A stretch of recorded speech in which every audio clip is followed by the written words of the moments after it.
Welcome back to the channel. In this video, we will be breaking down the Sunday and Monday wildcard games. We finished the NFL regular seasons with 81 wins and 72.5 losses. But we had such huge wins that we are now up 20.96 units. But now it's playoff time, and we got a bunch of bets we are looking to play.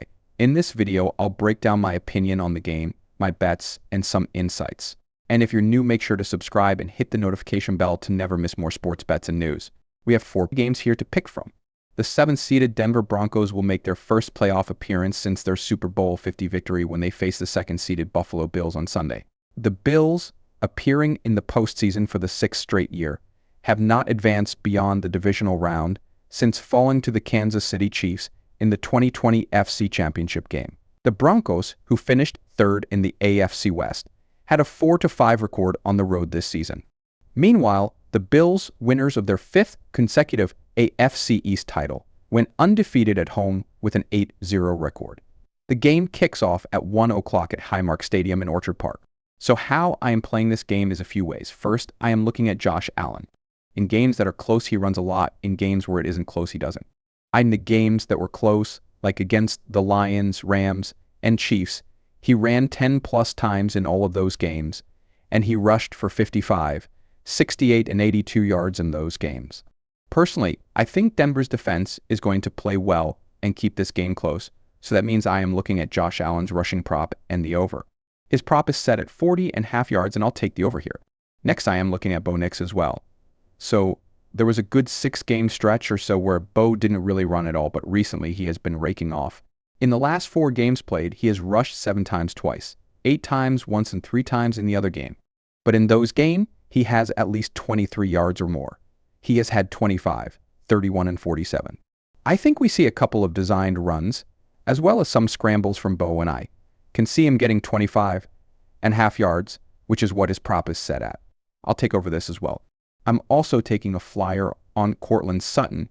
Courtland Sutton has been targeted at least 7 times in 7 of his last 8 games, during which he's recorded 7 touchdown catches. The Nick-Sutton connection faces a Buffalo Bills defense that has allowed an average of 223 passing yards per game and 28 passing touchdowns this season. With the Denver Broncos likely playing from behind, they'll have opportunities to exploit the Bills' vulnerable pass defense. Buffalo has given up 23 touchdown receptions in the red zone, and I'm betting that Nix will frequently look Sutton's way, with the veteran receiver finding the end zone once again. So with that being said, give me Courtland Sutton anytime touchdown. My last bet for this game is the Bills. I think they win this game, but I ain't laying the 8.5 points. I also think Josh will get a touchdown here, most likely a quarterback sneak, so why not parlay them together? On DraftKings, we get odds at plus 110, so I'll take it. The next game we got is the Philadelphia Eagles hosting the Green Bay Packers on Sunday during Wildcard weekend. The Eagles secured the NFC East title with a 14-3 record, earning the number 2 seed in the playoff bracket. Meanwhile, the Packers, with an 11-6 record, claimed the final NFC wildcard spot as the number 7 seed. This game is a rematch of their Week 1 clash in Brazil, where Philadelphia won 34-29. This game is interesting to me because the Packers on paper can't beat good teams, but Eagles quarterback Jalen Hurts has not played since December 22nd, and he played only a few snaps in that game. That is almost 3 weeks here, so will he be rusty. But the same can be said about Jordan Love, who left early in last week's final game. Then the news, Churston Watson tearing his ACL, also is not good for the Packers, but I do see a real key for them to win this game, and it is all around Josh Jacobs rushed for 84 yards, which is 5.25 yards per carry in Week 1 against the Eagles, and surpassed the 70-yard mark in 9 of his 17 games this season. In 4 of the 8 games where he fell short of 70 yards, his workload was reduced as Green Bay controlled the game and won decisively. Additionally, Jacobs is well rested after handling just 36 carries over 82 offensive snaps in the final 3 weeks, including a limited 6 carries on 18 snaps in Week 18. With the extra rest, Jacobs is poised for a full workload on Sunday. I expect him to approach 20-plus carries and take on a much larger share of the workload, limiting time of possession for the Eagles and making this a quicker game. I am taking Josh Jacobs over 68.5 yards. He has hit this mark in 7 of his last 10 games, and I think we see a heavy dose here. My next play here is the under.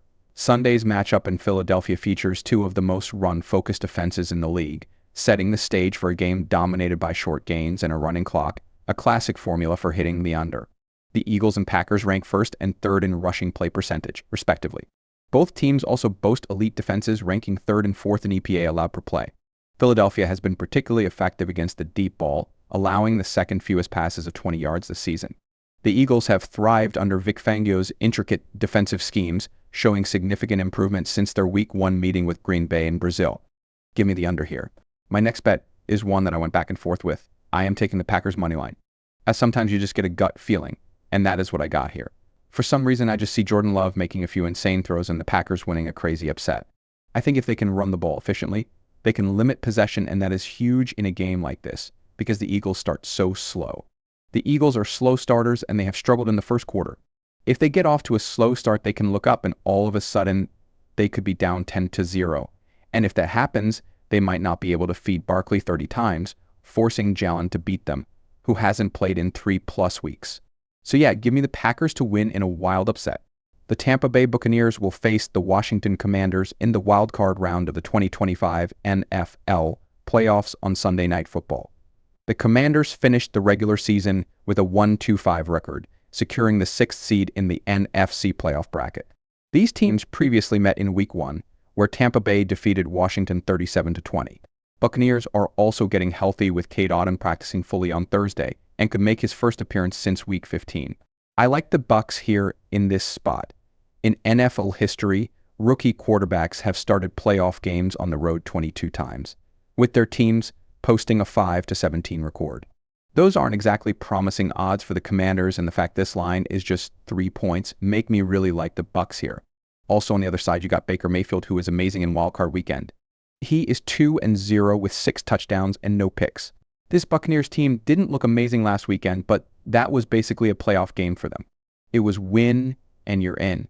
I think theft got some of those nerves out in that game and are going to be playing loose here against a bad Commanders defense.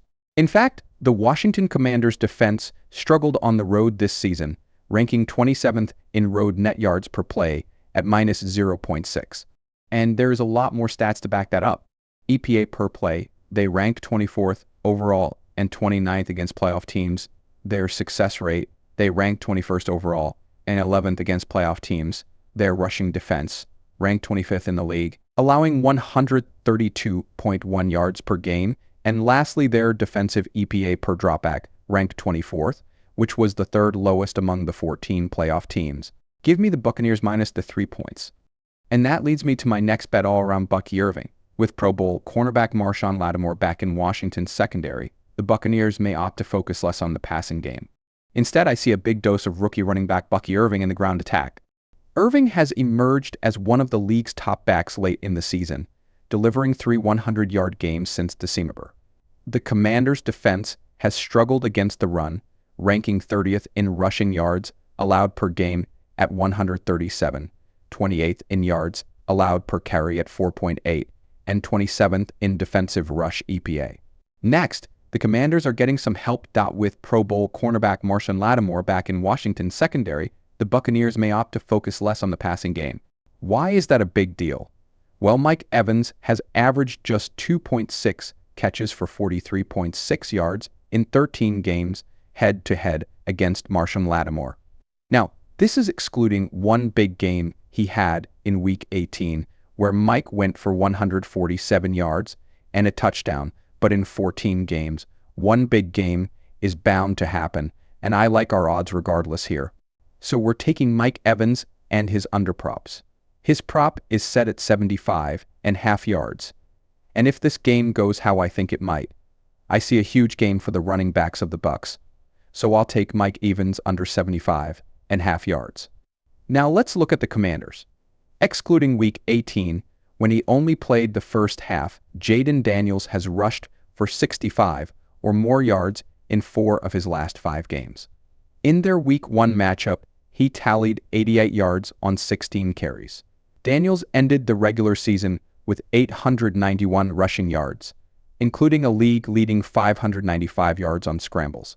Tampa Bay's defense has struggled against mobile quarterbacks, allowing a 65% success rate on scrambles, the third worst rate in the league.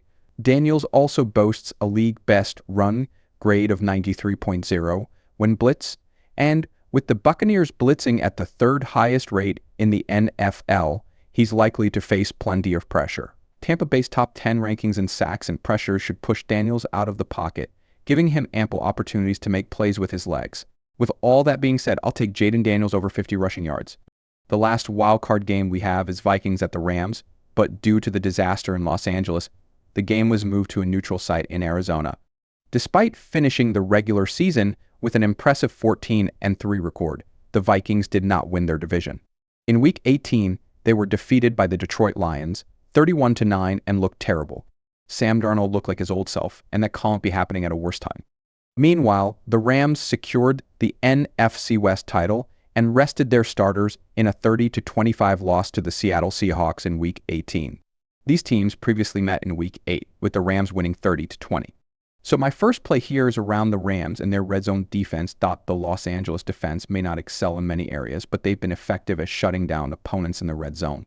The Rams have consistently been one of the toughest defenses inside their own 20-yard line, allowing just a 50% touchdown conversion rate. With McVay having plenty of insight into O'Connell's offense, he'll be able to guide his defense effectively. The Vikings cannot afford to let the Rams stay competitive. Lastly, the Vikings did not look good last week. The Lions don't have an elite defensive unit, and they shut down the Vikings. I'll take the experience with Stafford, McVay, and the Rams to pull off the upset. Give me the Rams on the money line.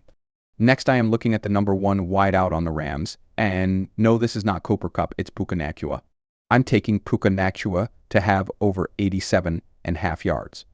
Puka has a high target share. He is the clear number 1 target, and Stafford is going to be looking his way all day. In the last game he played, which was against the Cardinals for the division, he had 10 catches for 129 yards. Against the Vikings last time, he had 7 catches for 106 yards, and is going to be fed early and often in this game. My last bet for this game is based around one key factor for both teams: can they provide their quarterbacks with enough time in the pocket?